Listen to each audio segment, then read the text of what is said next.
Hey guys, welcome back. Today we're going to talk about the new science fiction show Incorporated. And this will be a review of episode 1 entitled Vertical Mobility. Incorporated is set in a future where companies have seemingly unlimited power. Incorporated centers around Ben Larson, a young executive who risks everything to infiltrate the all-controlling corporate world and save the woman he loves. In the process, he will take on the entire system with deadly consequences. This was Ben Affleck, Matt Damon, Ted Humphrey, and Jennifer Todd. So right away, we have Ben Affleck and Matt Damon. They were the Wonder Boys or Whiz Kids of Hollywood back in the 1990s when they came up with the screenplay for Good Will Hunting. We generally just look at them as actors. However, both have done quite the job when it comes to directing and writing screenplays. They have both been involved in science fiction film. So I have full confidence they know what they're doing here.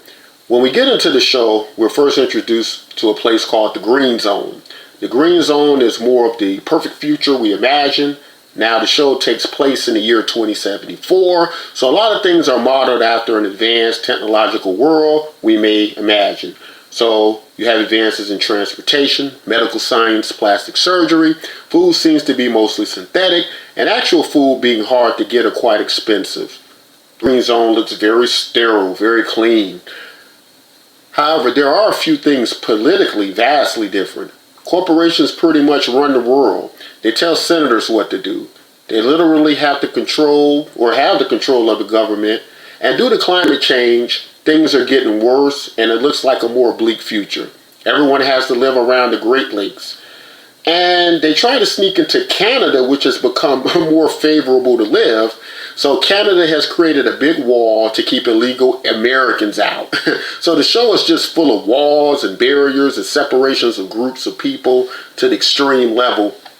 Whereas there exists another area called the Red Zone where it's the great future where everything has been exhausted. There's a lack of resources, lack of technology, lack of many things that people in the Green Zone don't have to worry about. And of course, the people in the Red Zone want to get to the Green Zone. So the story centers around Ben Larson, as mentioned earlier. Ben Larson comes from the Red Zone.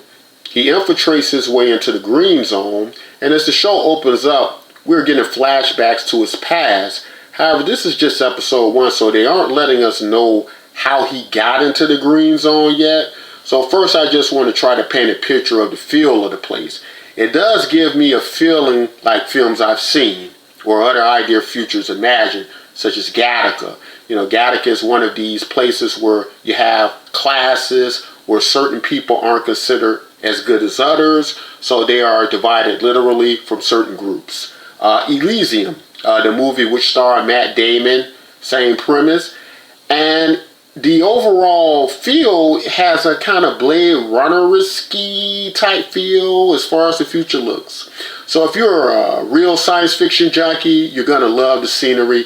However, if you're a science fiction person who's looking for something unique or new you haven't seen before, then you won't get that in this series, because this series is going to be very similar to many things you've already seen.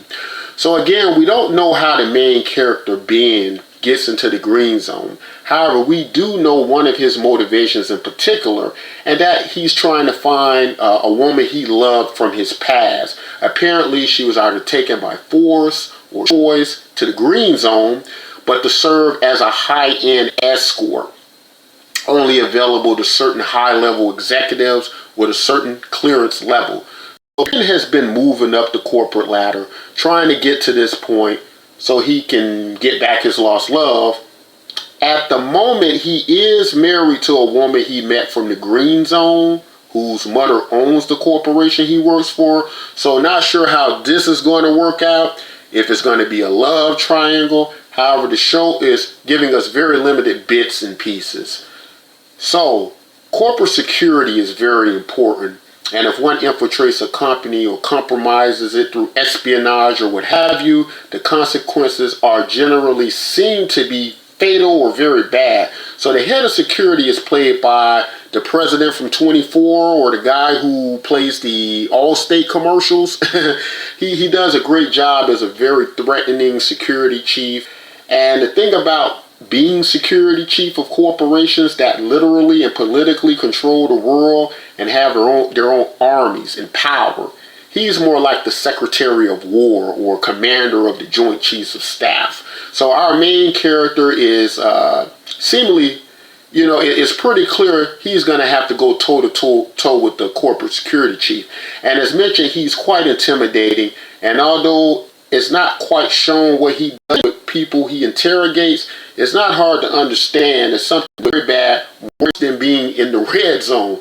So being in one major scene to move up the corporate ladder, he uses an interesting technology, and what it does is it makes his boss very ill, because he needs his boss's position in order to have access to certain levels of in the corporation where he can find his lost love.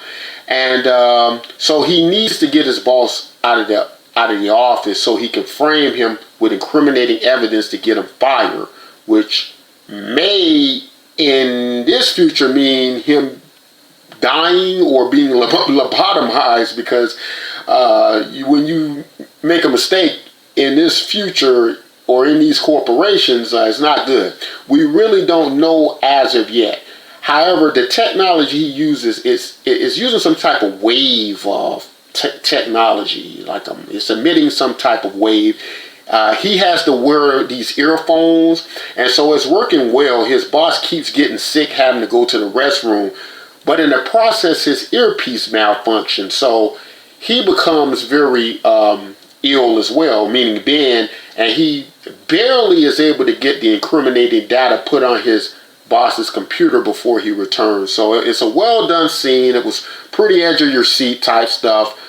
We also get introduced to a few more characters, one being his wife, his new wife, who now is attempting to have a baby with him. And apparently in this future, maybe I would imagine it's due to population control of the green zone, you need a permit to have a child. So she also has this dark, mysterious past where she's either captured or goes to the red zone and ends up being tortured or assaulted. So she suffers a type of post-traumatic stress condition where she can only stop or cope with it by cutting herself. But cutting yourself in this future is quite safe. As they have a healing spray you can just use to heal you very rapidly. So she has a habit, of where she'll cut herself and then she'll use the spray right after. We find out about another character in the red zone. I'm not familiar with his name. However, he was a friend of Ben's while Ben was in the red zone. However, not only a friend, but the brother of his lost love that he's looking for now in the green zone. So he's caught up in a fighting cage match. And how he gets involved in that is through Ben getting him real tobacco from the green zone and many other expensive things he can sell and live off in the red zone. However, he's now coming to competition with organized crime. They threaten him, but find out he's a fighter in the process, so he's kind of forced into fighting in these cage matches, which is interesting. It also seemingly is entertainment for executives in the green zone that venture into the red zone for excitement or risk or thrills. And then we have Ben's mother-in-law, or the mother of his wife, and she is the CEO of the corporation he works for, and she's very clever. Her daughter and her don't have a real good relationship. It's clear it's been a strain, and the mother doesn't seemingly feel she's capable or competent of taking care of herself. So she wields a lot of power on a global scale, and she's very committed to the system, how it exists, and very much against company espionage, which we can already see that Ben or her son-in-law will be her enemy once she finds out he's not supposed to be there. And the last character we see, who's very mysterious, and again, I'm sorry about the names, but it's a new show and it's really hard to keep up with the names, and I don't think this guy has a name, But he plays this character. For those of you all who know the movie Gattaca, Terry Shalhoub played that character who got Ethan Hawke into Gattaca. And this character is much like him. And he meets him in a park, and he seems himself to be from the green zone. But he knows that being infiltrated into the green zone, and he tells him the higher up the corporate ladder he climbs, the more likely it is he'll be caught, as privacy is even more limited the higher you go. So my thoughts and feelings about the show, the good things about the show, the bad things about the show. Let me start with the good things. I like the fact it looks and feels like Gattaca and Blade Runner and Elysium and the Hunger Games. You know, I'm one of those science fiction junkies who likes those type of future representations. I also like that the scheduling of the show. You know, I feel Westworld is the leading science fiction show on television, but it's only one episode left. So we need something to fill that TV that TV time, and I think Incorporated can be a good candidate for that. So let's get into what I don't like about the show. What I don't like about the show is the very thing I like about the show, and that is it is not unique. It's very predictable. You know, it's all these same futures we've seen and imagined. So you won't get, anything you haven't seen before. Also, what's bad about the show is I don't ever think it'll be a great show. It will be one of these it's on science fiction channel shows, but it will never be just this off-the-charts science fiction show. But I think it is worth watching. I think it's worth being someplace on your science fiction TV watching schedule. So guys, that's it. That's my review on the new show, episode 1, Incorporated Vertical Limit. And if you like this content you've seen today, please be sure to like and subscribe to my channel, as we'll be bringing you much more reviews like this one in the future. So take care, folks.